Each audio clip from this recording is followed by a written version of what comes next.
할렐루야. 주님의 영광과 은총의 강물이 온 세계 열방에 흘러넘치고 있습니다. 하나님께서 새로운 신앙의 결단을 통해서 예배 회복을 이루기를 간절하게 원하고 계십니다. 새로운 신앙의 결단으로 세우신 가정과 교회의 예배가 회복되시기를 주님의 이름으로 축원합니다. 지난 2년 동안 코로나19로 인해서 무너진 모든 것들이 이제 새해를 맞이해서 새롭게 재건되기를 바랍니다. 우리의 모든 연약함이 회복되어서 하나님의 큰 영광과 기쁨이 넘치시기를 바랍니다. 우리에게 2022년도를 맞이해서 새로운 신앙의 결단이 필요한 시대입니다.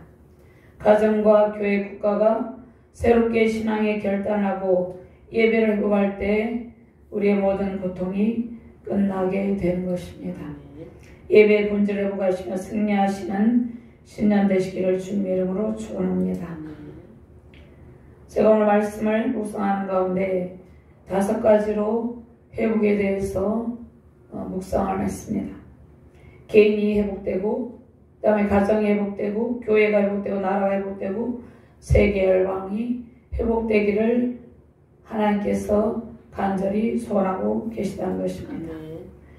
이스라엘 백성들은 자신들의 너무나 고통스러운 현실을 통해서 하나님의 뜻을 생각하게 됩니다.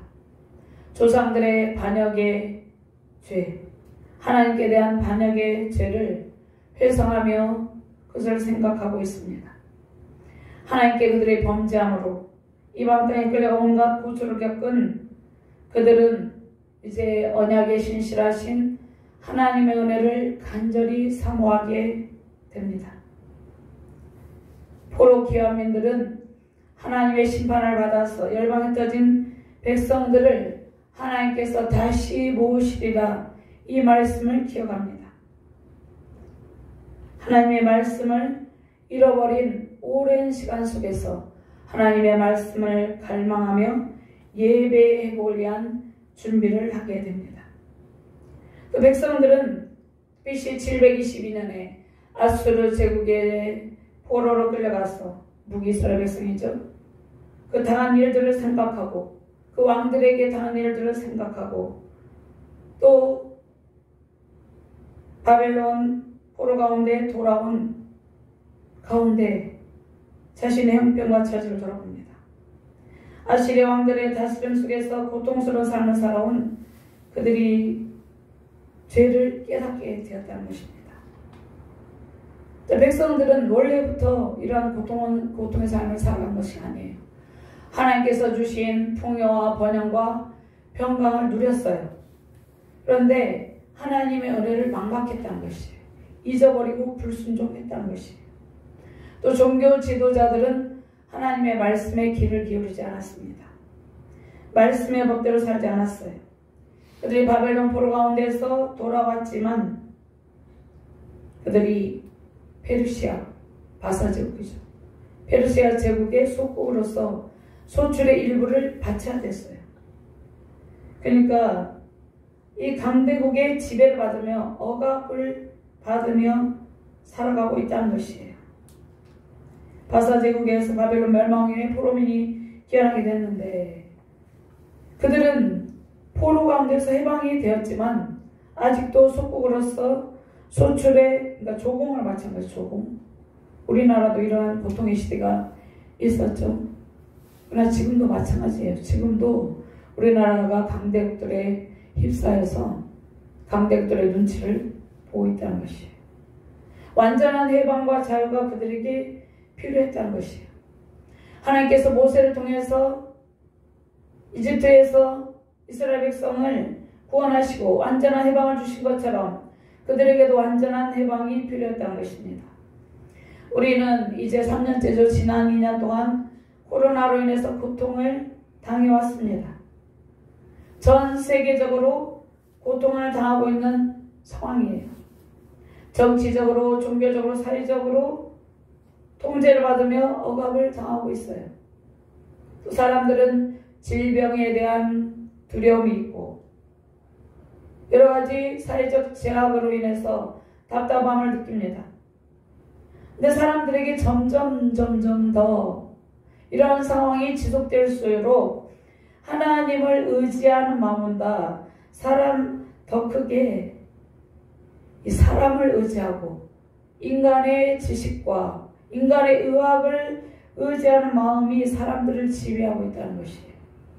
하나님을 의지하기보다 또 백신을 맞고 또 여러 가지 제약 가운데 무엇을 지키면서 우리가 마스크를 쓰고 여러 가지 상황 가운데 우리가 하나님을 의지하는 마음을 상실해 가고 있다는 것이에요.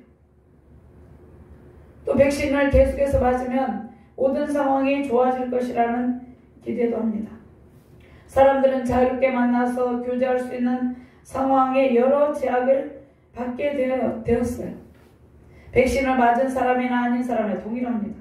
인간의 기본적인 생활에 제약이 따르고 또 자영업자들은 경제적인 고통을 당하고 있어요.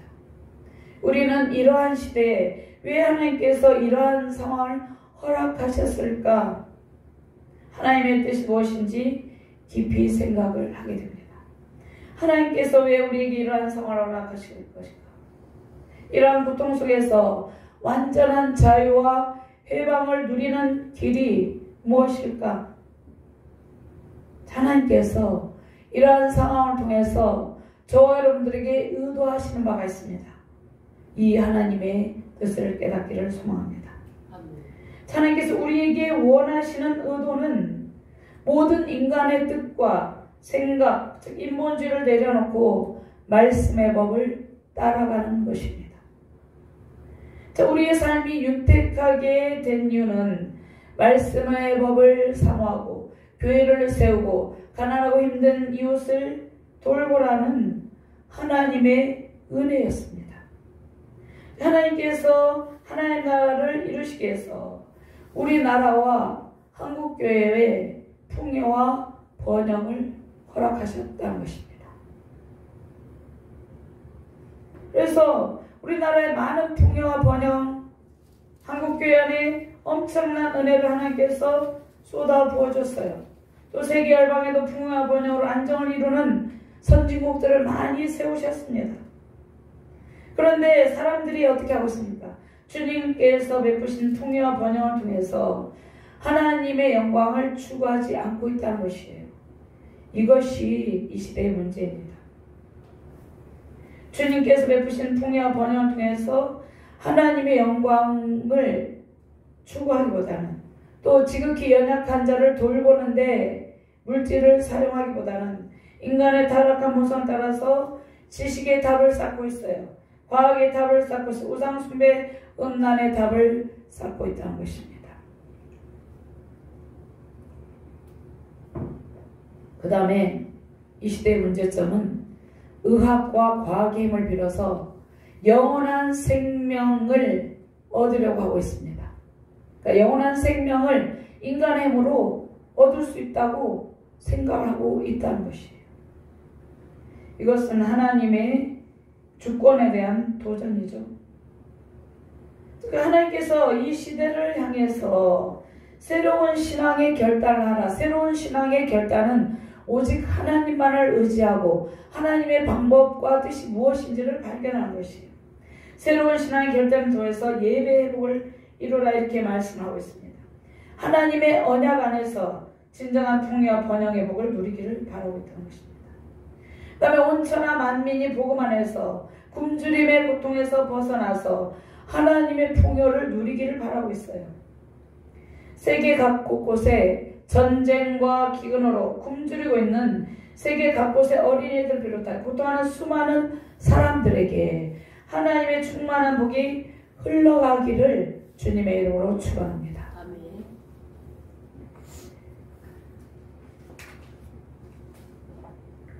지금 전기차가 나오고 있는데 전기차에 들어가는 어떤 그 물질을 계기해서 엄청난 희생이 따르고 거기에 나온 유해 물질로 인해서 많은 어린이들이 기형아가 생기고 이렇게 하고 있습니다. 하나님께서 원하신 것은 인간의 탐욕과 인간의 어떤 편의를 계속해서 추구하기보다는 이 땅 가운데서 고통하는 영혼들, 굶주림에 시달리는 영혼들, 그런 영혼들을 교회를 통해서 하나님께 주시는 풍요와 번영을 통해서 그러한 영혼들에게 물질이 흘러가고 사랑이 흘러가고 모든 의학적인 지식이 흘러가기를 원한다는 것이에요. 또 그 한국교회는 가난하고 힘든 개척교회도 있지만 보편적으로 교회는 부흥의 영광을 누리게 되었어요. 교회들이 엄청난 부흥을 이루었습니다. 몇십 년 동안. 근데 교회의 부흥은 복음을 전파하고 사회적 약자를 돌보기 위한 하나님의 은혜의 방편입니다. 그러니까 사회적인 약자들을 다 돌아봐야 된다는 것이에요.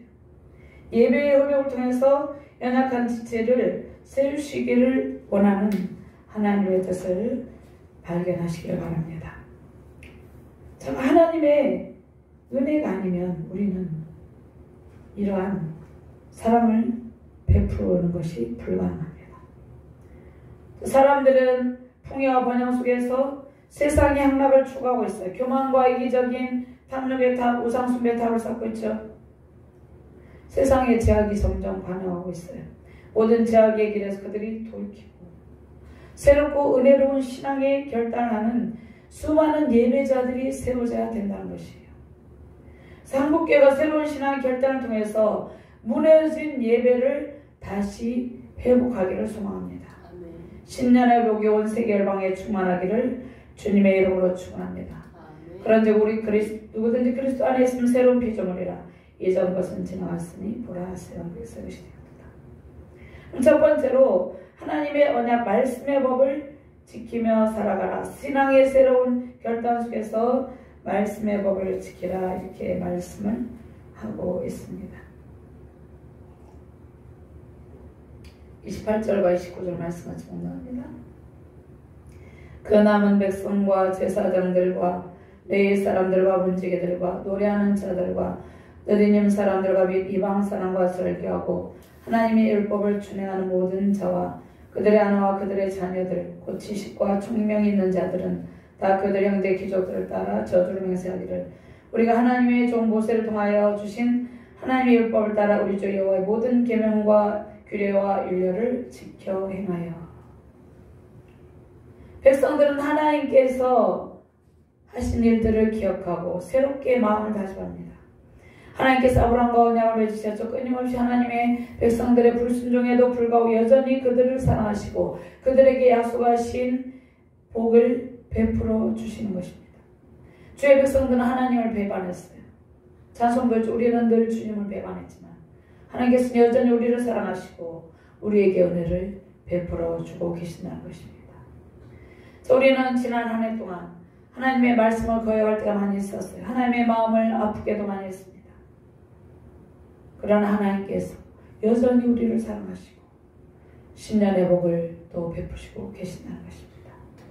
우리가 새로운 신앙의 결단으로 예배 회복을 사모하며 주님 은총을 받을 준비를 하시기 바랍니다. 언약에 서명한 순서가 있습니다. 먼저 지도자, 레위 사람들, 제사장들, 총독 네헤미야 제사장들, 총독 네헤미야 제사장들, 레위 사람들, 지도자 계속 이렇게 순서. 이들이 하나님께 무엇을 합니까? 회개의 고백을 기도합니다. 회개합니다. 잘못을, 지난날의 잘못을. 하나님의 언약을 갱신하는 예배를 드렸습니다. 9장 38절 말씀을 한번 읽어볼까요? 9장 38절 말씀입니다. 우리가 이 모든 일로 말미암아 이제 견고한 언약을 세워 기록하고 우리의 방백들과 레위 사람들과 제사장들이 다 인봉하나이다 하였느니라. 백성을 대표하는 지도자들이 하나님께 죄악으로 얼룩진 지난날의 잘못을 회개하고 새로운 신앙에 결단합니다. 말씀대로 살겠다는, 순종하며 살겠다는 언약 갱신을 하고 그 글을 백성들이 본 앞에서 기록을 합니다. 서명한다는 것이죠.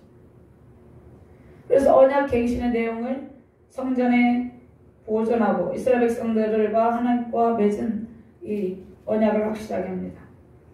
서명한 대로 살아가는 구체적인 사항이 있습니다. 이스라엘 백성들은 이제 한마음으로 하나님께서 모세에게 주신 율법이죠. 하나님을 잘 섬기며 말씀대로 살기를 결단하고 서약에 참여하게 되는데, 서약에 참여한 백성들은 제사장들이죠. 남은 백성과 제사장들, 그 다음에 레위 사람들, 성전 문지기, 노래하는 사람, 찬양대죠. 찬양하는 사람, 성막에 막노동하는 일꾼, 율법의 말씀대로 살기 위해서 이방인과 인연을 끄는 백성들, 아내들, 맏아들, 딸들, 또 알아들을 만한 지식 있는 자들, 기독 형제들입니다. 그러니까 모든 백성이 이 서약에 참여했음을 의미하고 있습니다. 이스라엘 백성들 모두 하나님의 말씀대로 살기를 결단한다는 것이에요. 하나님의 말씀대로 이제 우리가 살지 아니하면 하나님의 심판과 저주도 우리가 다 달게 받겠습니다. 이러한 각오로 신앙에 결단합니다. 하나님께서 이제 2022년 신년에 우리에게 크신 은총을 베푸시기를 원하고 있어요. 우리에게 새로운 신앙의 결단이 필요한 시대입니다. 우리가 예배를 소홀히 하는 부분도 있습니다. 저희 교회가 금요 철야 예배를 정말로 한 번도 안 빠지고 하다가 코로나로 해서 많이 코로나가 심할 때는 진주제 많이 발생할 때는 중단할 때가 많이 있었어요. 그러나 이제는 모든 것을 돌파해야 되는 때가 왔다는 것입니다. 이 시대를 우리가 신앙의 결단을 돌파하고 승리하는 비결은 말씀의 법대로 살아가는 것이, 우리 힘과 능력으로 우리는 이 시대 상을 돌파할 수 없다는 것을 고백하고 하나님의 말씀에 순종하는 삶을 살아가야 된다는 것입니다. 근데 우리의 신앙과 결단과 의지를 통해서 우리가 말씀의 법대로 살아가려는 이것은 우리의 힘으로 되지 아니하고 하나님의 도우심이 필요하다는 것입니다. 하나님께서 우리 매일의 삶을 책임져 주세요. 이 한 해를 이끌어 달라고 기도하며 신앙의 결단과 예배 회복을 이루시기 바랍니다. 그 예배 회복이라는 것은 우리의 모든 삶 속에 있는 모든 불순종의 요소를 제거하는 일입니다. 우리의 삶 속에 불순종의 요소가 있습니다. 저에게도 있고 여러분들에게 불순종의 요소가 다 제거된 것은 아니고 크고 작게 남아있다는 것이에요. 백성들이 새로운 신앙의 결단하는데 첫 번째로 이방인들과의 결혼을 시키지 않기로 합니다. 자, 이방인들과 결혼으로 인해서 그들의 신앙이 우상숭배에 영향을 받았어요. 경건의 모양을 잃어버리게 되었다는 것입니다. 우상숭배 문화에 오염됐기 때문이에요. 우리가 예수 그리스도를 믿으면 이제 세상의 향락을 추구하는 친구들과의 때로는 절교가 필요할 때도 있어요. 근데 절교하지 않냐고 계속 어울리다 보면 신앙이 자라지 않아요. 그러니까 이방인들의 결혼은, 이방인들은 가나안 문화, 하나님을 섬기지 않는 온갖 타락한 그런 음란한 문화, 이방의 문화가 있어요. 그런 영향으로 우상숭배 문화에 오염되었기 때문에 특별히 제사장들도 이방인 여인을 아내로 삼고 말씀의 법을 따르지 못했어요. 그러니까 이방인의 우상숭배 혼합주의에 빠지게 되고 그 좋지 않은 그러한 숭배 문화에 완전히 물들게 되었다는 것이에요. 세속주의에 물들게 되고 혼합주의와 인본주의 살며 우상숭배 문화로 하나님을 향한 경건의 신앙을 잃어버린 그들의 죄를 끊겠다는 결연한 의지입니다. 죄를 완전히 끊어버리겠다는 의지를 합니다. 자, 우리는 구별된 하나님의 백성으로 세상에 오염된 문화를 기도와 말씀으로 정화시키는 복음의 도구가 되어야 되는데, 이 시대는 세속주의 가치관을 가지고 도덕적인 윤리적인 상식을 상실하는 시대입니다. 정치적, 종교적, 사회적 그리고 우상숭배 문화와 결탁한 시대예요. 혼탁한 시대상이 표면에 드러나고 있죠. 우리가 성경 말씀에 비추어서 윤리적으로 이것은 잘못되었다. 선의 기준이 하나님의 말씀에 있습니다. 선의 기준은 하나님의 말씀의 법에 있는 것이에요. 그런데 사람들의 가치관이 혼돈을 겪고 있어요. 사람들의 가치관이 하나님의 말씀의 법에 두지 않고 세상적인 가치관이 있기 때문에 온갖 우상 숭배거나 음란한 문화가 판을 치고 있는 시대가 되었다는 것이에요.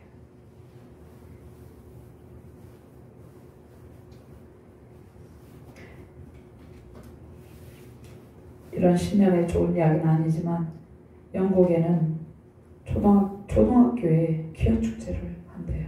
차별금지법 통과된 나라에 하나님의 말씀의 법에 전혀 반대되는 상황이죠.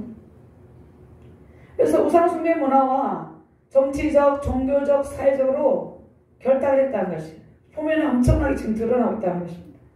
그런데 우리는 이 불순종의 사슬을 완전히 끄고 새롭고 거룩한 신앙의 길을 걸어가야 된다는 것이 먼저 우리가 하나님의 말씀의 법을 알지 못하면 무엇이 옳은지 그런지 판단이 안 선다는 것이에요. 그래서 하나님의 말씀의 법을 지키며 살기를 결단해야 된다는 것입니다. 두 번째, 안식일의 율법을 지켜라 이렇게 말씀하고 있습니다. 주일을 온전히 지키는 것은 하나님의 명령의 언약의 표징입니다. 지금 안식일의 개념은 우리가 일하지 않고 전혀 움직이지 않는 그런 개념은 아니죠. 그러나 출애굽기 31장 16절 17절 말씀입니다. 엿새 동안은 일할 것이나 일곱째는 그 안식일이 여호와께 거룩한 것이라. 안식일에 일하는 자는 누구든지 반드시 주의 지니라. 이스라엘 자손의 안식일을 지켜 그것을 대대로 영원한 언약을 삼을지니 이는 나와 이스라엘 자손 사이의 영원한 표징이며 나의 여호와 엿새 동안 천지를 창조 일곱째 한 날에 일을 마치고 쉬었음이라. 이 신약의 개념의 주의를 온전히 지키는 것은 사사로운 개인의 탐욕을 버리고 오직 주님의 선하신 뜻을 생각하는 그 뜻을 이루기를 힘쓰는 것입니다. 그래서 이사야 56장 2절 말씀에 안식일을 지켜 더럽히지 아니하며 그의 손으로 말 모든 낙을 행하지 아니하여 하리니 이와 같이 하는 사람 이와 같이 굳게 잡는 사람은 복이 있느니라 이렇게 말씀하고 있습니다. 이사야 58장 13절에서 14절 말씀 한번 찾아봅니다.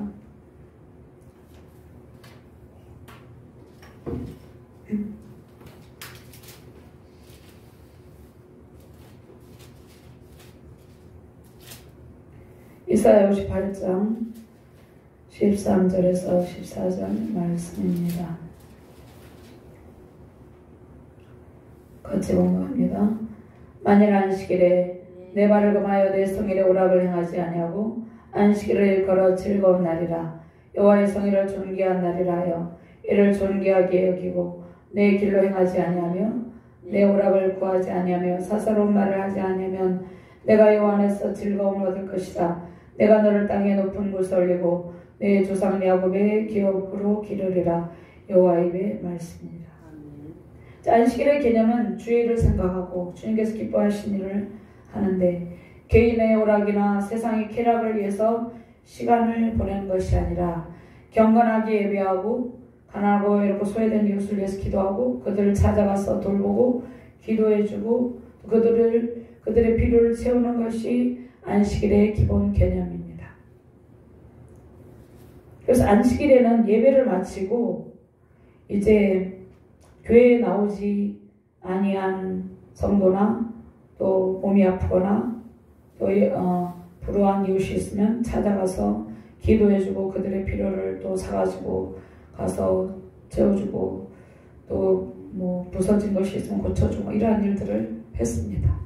그러나 지금 이제 코로나 시대에 우리가 이러한 일들이 점점점 이러한 일들에 소홀해지고 있는데 안식일의 개념은 가난하고 외롭고 소외된 이웃을 위해서 기도하고 그들을 찾아가서 이루어주고 그들의 먹을 것, 입을 것, 필요한 것들이 없나 돌아보고 채워주는 것, 그것이 안식일의 기본 개념입니다. 안식일에 교회에서 먹고 마시고 이렇게 또 여러 가지 일들을 많이 하죠. 교회에서 개교주의죠. 개교주 지금 현재 특별히 이제 교회가 부흥되고 큰 교회들에서 그 안에서 가난하고 소외된 지체들이 있습니다. 그들을 가서 다 찾아서 1차서 돌보는 일, 그 일을 주일에 해야 된다는 것이죠. 그것을 주일에 해야 되는 일입니다. 그것이 안식일의 하나님의 기본 뜻입니다. 자, 이스라엘 공동체 안식일이 매우 중요한 의미가 있어요. 7년째 되는 해마다 뭐라고 말씀합니까? 땅에 안식을 주어라. 이렇게 말씀을 하죠. 7년째 되는 해마다 이렇게 말씀을 하고 있습니다. 여기 31절 말씀같이 공동합니다. 혹시 이 땅 백성이 안식일에 물품이나 온갖 구물을 가져다 팔려고 할지라도 우리가 안식일이나 성일에는 그들에게 사지 않겠고 7째 해마다 땅을 쉬게 하고 모든 빚을 탕감하리라 하였고 이렇게 말씀하죠. 7년째 되는 해마다 땅에 안식을 주어라 이렇게 말씀하셨습니다. 왜 땅에 안식을 주어라? 7년이면 이제 6년 동안 풍성한 소출을 받아들고 7년 동안은 이제 그냥 놔두라 이렇게 말씀하셨어요. 그래서 그 땅의 풍부한 소산은 누구에게로 돌아갑니까? 고아와 과부와 객과 이방인들의 몫으로, 고아와 과부 나그네들에게 그들의 몫으로 돌리는 것이 하나님의 명령이에요.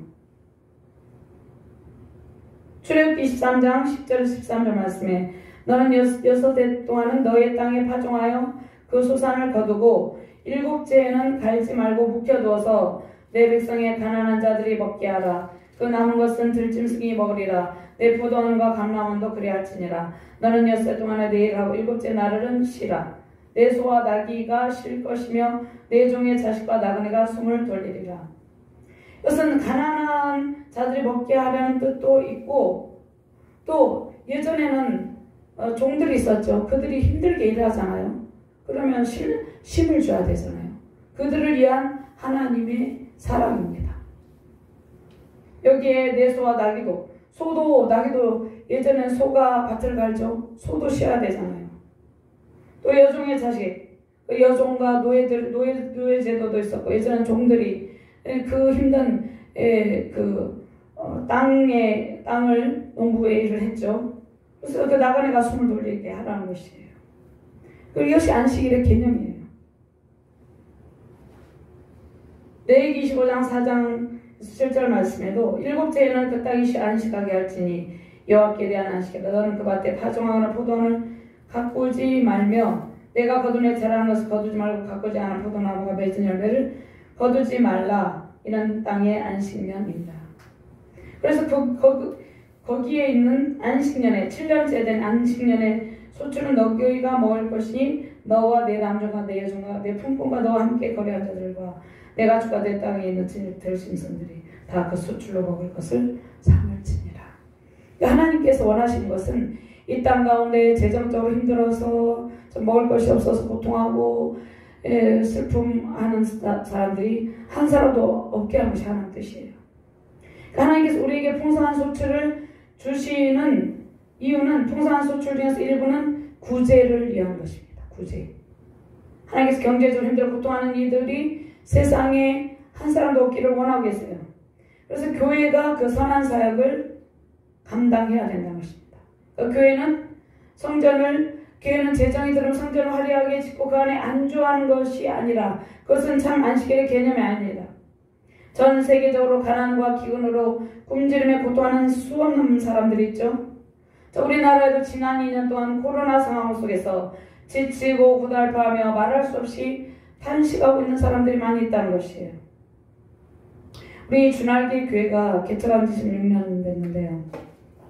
처음부터 저희 교회는 선교를 합니다. 선교를 재정의 20% 이상 선교를 하고 그 다음에 개척이 온 지 몇 년 동안 장학비를 지급했고 부자 선교를 하고 있습니다. 이것은 교회가 더 부흥하면 더 많이 해야 되는 것이죠.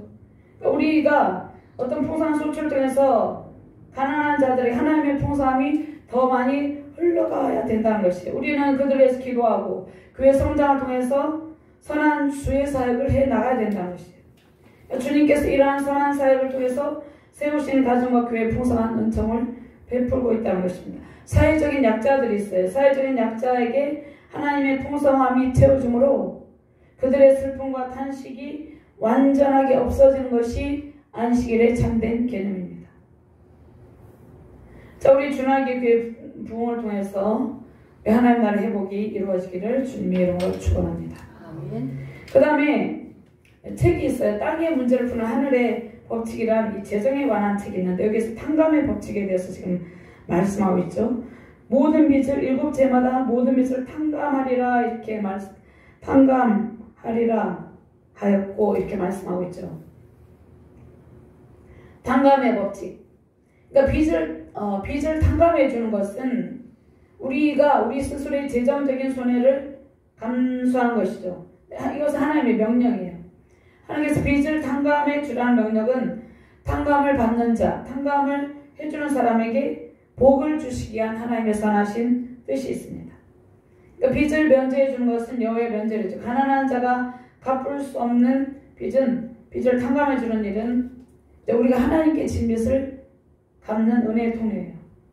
우리가 하나님께 진 빚을 탕감받은 존재이죠. 우리가 하나님께 은혜의 빚을 진 자로 우리가 마땅히 가난하고 힘든 이웃의 빚을 탕감해 주는 것입니다. 이것은 실제적으로 또 우리가 물질을 주었는데 그 사람이 갚을 수 있는 능력이 없으면 탕감해 줘야 된다는 것이에요. 그럼 어떻게 되느냐? 탕감해 줄 때 하나님께서 더욱더 풍성함으로 채워주시고 갚아준다는 것이죠. 이것이 땅의 문제를 푸는 하늘의 재정의 법칙이에요. 성경에 기록되어 있잖아요. 신명기 15장 1절 2절 말씀에 매 7년 끝에는 면제하라. 면제의 규례는 이러하니라. 그의 이웃에게 구워진 모든 제조는 그것을 면제하고 그의 이웃에게나 그 형제에게 독촉하지 말지니 이는 여호와를 위하여 면제를 선포하였음이라. 그래서 이 땅의 문제를 푸는 하늘의 법칙 재정에 관한 책에 보면은요, 어떠한 사업을 하시는 분이 누구에게 받을 것이 있었는데 그것을 그 사람한테 도저히 갚을 능력이 없어 탕감해 주었어요. 하나님께서 엄청나게 번성해 복을 주시고 더 채워주셨다는 것이 이것이 하늘의 법칙이에요.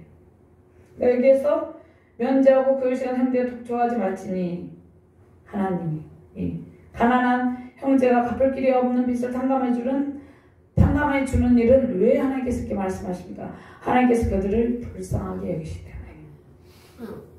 그래서 지금 현재는 이제 국가적으로도 재정적으로 이제 정말 도저히 갚을 수 없으면 파산신고를 하죠. 그래서 이제 국가가 갚아주는 일도 있습니다. 자, 우리가 그러한 일을 실천할 때 하나님께서 더 풍성한 은총을 베푸는데 탕감의 법칙은 세상의 법칙과 반대되는 개념이죠. 우리는 영적인 하나님의 백성으로 구원을 받는 존재예요. 잠언 19장 17절 말씀에 가난한 자를 불쌍히 여기는 것은 여호와께 구워드리는 것이니 그의 선행을 그에게 갚아주시리라. 하나님의 사랑을 받지 못하고 있는 아직 구원받지 못한 사람들에게 하나님의 사랑의 전달자로 살아가는 일이 우리가 하나님께 진 빚을 갚는 일이에요. 자, 이것이 하나님께 정하신 탕감의 법칙입니다. 31절 말씀. 이 탕감의 법칙 속에서 우리는 점점 더 풍요로워진다는 것이에요. 더 풍요로운 삶을 살게 돼요.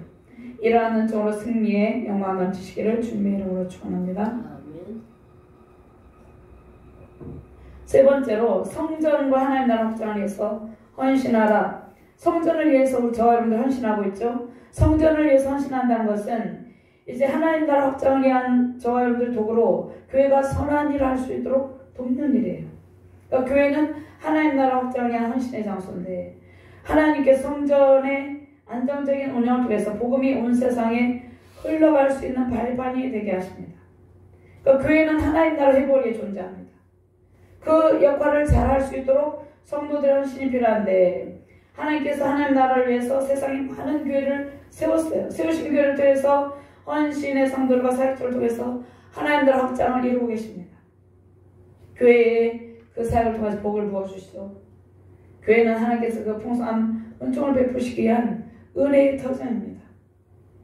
그러니까 세상에서 교회가 잘 보존되는 것이 하나님의 뜻이에요. 하나님 나라 확장을 위해서 교회의 기능을 다할 수 있도록 돕는 일이 저와 여러분들에게 주어진 일이고 우리는 이 일들을 통해서 하나님의 더 큰 은혜를 누리게 됩니다. 성전이 초라해서 세상에 짓밟히지 않도록 하는 것이 중요한데 사단의 목적이 있어요. 사단은 교회가 안정적으로 운영되지 못하도록 끊임없이 교회를 향해서 이 비난의 화살을 쏘아대죠. 이 사단의 지역이. 그래서 먼저 성장을 이루는 교회는 연약한 교회를 돌보고 일으켜 세우는 일에 헌신해야 된다는 것이. 정확한 정보는 잘 모르겠지만 코로나로 인해서 한국 교회, 일반 영어교회가 없어졌다고 하는데 그 연약한 교회들이 다시 일어날 수 있도록 우리는 하나님께 그 교회들을 올려드리면서 기도해야 된다는 것이죠. 우리가 도울 수 있으면 도와야 된다는 것이죠. 우리의 작은 헌신이 모여서 하나님의 크신 구원개혁이 세계 열방 가운데 유지되게 하시고 하나님께서 그 교회들이 회복되게 하신다는 것입니다. 하나님께서 주님의 피값으로 세우신 수많은 교회가 안정적으로 유지되고 확장되어서 열방이 회복되기를 주님의 이름으로 축원합니다. 두 번째로 첫 소산을 드리는 기쁨, 11조를 드리는 기쁨으로 하나님의 성전 영화롭게 되며 세우시는 가정과 교회 나라 열방의 풍요가 넘치게 되는데요. 여기에서 저희들이 1절과 2절 말씀, 3절 말씀은 같이 공부합니다. 해마다 우리 토지 소산의 만물과 각종 과목의 첫 열매를 여호와의 전에 드리기로 하였고 또 우리의 맏아들들과 가축의 처음 난 것과 소아양의 처음 난 것을 율법에 기록된 대로 우리 하나님의 전으로 가져다가 우리 하나님의 전에서 섬기는 제사장들에게 주고 또 처음 익은 밀의 가루와 겉재물과 각종 과목의 열매와 세포두 기름을 제사장들에게 가져다가 우리 하나님의 전에 여러 방에 두고 또 우리 산물의 11조를 레위 사람들에게 주리라 했나니 이 레위 사람들 우리의 모든 성읍에서 산물의 11조를 받는 자임이며 첫 소산을 하나님께 드리고 11조를 드리고 이것을 통해서 하나님 나라 확장과 사회적 약자를 돌보는 일을 하나님께서 교회를 통해서 하게 하신다는 것입니다. 또 이를 통해서 하나님의 성전을 영화롭게 하신다는 것입니다. 그래서 백성은 첫 열매와 처음 난 것, 처음 익은 것과 레위 사람들 11조의 10분의 1을 또 제사장들에게 드리라 이렇게 말씀하고 있죠. 그럼 땅의 풍성한 소출은 이 창조자 하나님께서 베푸신 은총의 결실이죠. 그래서 땅의 풍성한 소출을 하나님께 돌려드리는 그 일을 통해서 하나님의 일이 이루어집니다. 그러니까 우리가 하나님께 물질을 드릴 때 우리의 모든 소유권이 하나님께 있음을 고백하고 첫 열매를 드리는 것이에요. 우리가 첫 열매를 자원해서 드리는데 이 일을 통해서 우리는 물질의 무한한 자유함을 누리게 됩니다. 그러니까 우리가 첫 열매를 먼저 하나님께 드려버리면 모든 재정에 대한 염려와 근심이 없이 물질에 대한 자유함을 누리며 살아가게 된다는 것이에요. 저는 이 체험을 하며 살아가고 있고 제가 재정적인 가정적인 파산이 있었는데 그 뒤에 하나님께서 이 일을 실천함으로 은혜를 주셨습니다. 그래서 우리는 첫 열매를 다 하나 드리는데 우리가 물질에 대한 무한한 자유함을 누리게 돼요. 모든 것이 하나님의 주권에 있기 때문에 하나님께서 우리 모든 삶의 과정을 책임져 주십니다. 그래서 하나님 풍성한 공급을 받는 복의 통로가 돼요. 그래서 첫 열매를 드리는 일은 재정의 고통에서 벗어나는 가장 지혜로운 방법이에요. 첫 열매는 맏아들 대신 예수 그리스도의 사역을 통해서 우리가 구원의 반열의 이름을 보여주는 것이에요. 부활의 첫 열매로 수많은 믿음의 자녀가 탄생했죠. 처음 난 것, 처음 익은 것은 최고의 가치, 세상의 가치를 하나님께 두는 것이에요. 우리의 구원의 가치가 세상에서 최고의 가치가 있음을 고백하는 것입니다. 왜 하나님께서 이 말씀을 하십니까? 유다 기환민들은 이제 이러한 삶을 살지 않았어요. 그래서 유다 기환민들이 레위인들에게 주어야 될 11조를 철저히 드리겠다고 맹세를 합니다. 레위기 17장 30절 말씀에 그리고 그 땅의 10분의 1 곧 그 땅의 곡식이나 나무의 열매는 그 10분의 1은 여호와의 것이니 여호와의 선물이라. 이스라엘 백성들이 소유하게 되는 곡식, 나무와 열매 가축의 10분의 1은 하나님의 것으로 바치도록 규정합니다. 이것은 레위인에게 주어지고 레인들은 이것을 통해서 자신의 생계를 일하지 않고 성전에서 하나님의 일에만 전념한 봉사의 직무를 담당하죠. 또 그 다음에 레인들은 자신이 받은 11조의 11조를 제사장에게 돌립니다. 제사장에 돌리고 성전의 골방에 레인들이 드린 그 11조의 11조를 보관해요. 이 거룩하게 구별돼서 무엇에 쓰여집니까? 성전의 제사와 여러 가지 일들에 쓰여집니다. 근데 이 골방은 이스라엘 백성들, 레인들이 거제로 드린 곡식, 세포주, 기름을 보관하고 또 제사장들, 문지기들, 찬양대원들이 있었어요. 근데 이스라엘 백성들은 11조를 제대로 드리지 않는 때가 많았다는 것이에요. 그래서 레인들이 생계가 어렵게 돼서 성전의 직무를 등한시하고 생계 유지를 해서 다른 일을 합니다. 그 결과 성전 제사 제도가 흔들리고 성전에 이제 백성들이 성전에서 성전 제사가 흔들리니까 신앙의 침체로 이 길을 맞게 됐다는 것이에요. 이러한 상황이 포로 이전과 포로 이후에 동일하게 나타났어요. 이 시대에도 수많은 성도가 신앙의 침체로 교회를 이탈하고 있고 영적인 혼란 가운데 있는데 사역자들은 특별히 사역자들의 책임이 커요. 사역자들은 하나님께 자신의 전사함을 맡기고 하나님께서 세우신 교회의 성장을 통해서 사회적 약자를 돌보고 교회의 영적인 성장한 일을 이루는 일을 해야 된다는 것이에요. 그러니까 이것은 사역자의 책임이 커요. 하나님께 11조를 드리는 일은 우리 모두의 소유권이 하나님께 있음을 고백하는 것이에요.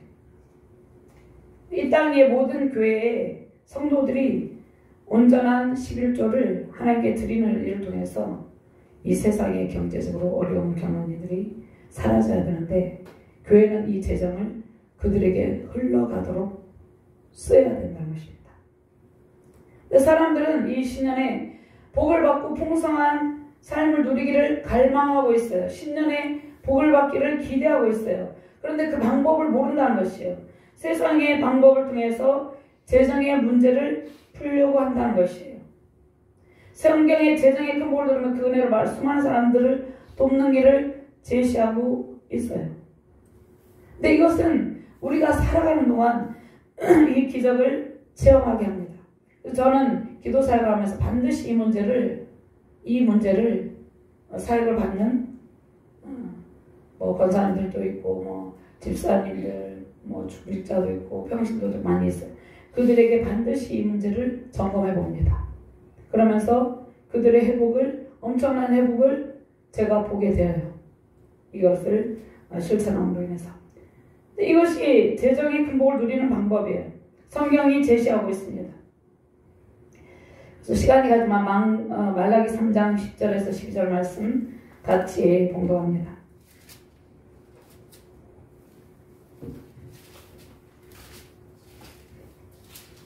이 말씀은 한국교회 모든 성도들에게 하나님께서 선포하시는 말씀입니다.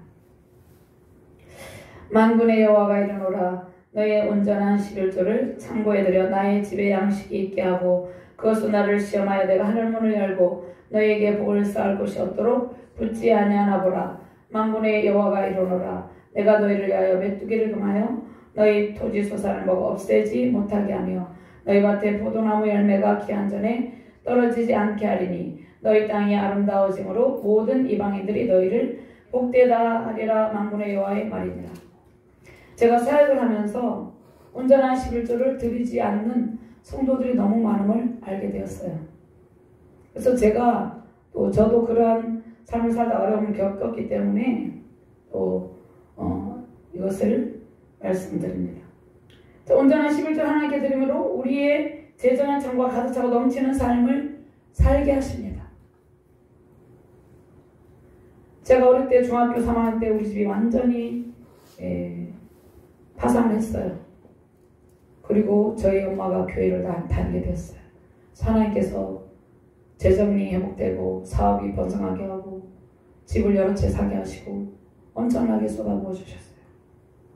그 다음에 제가 결혼해서 또 파산의 아픔을 겪었어요.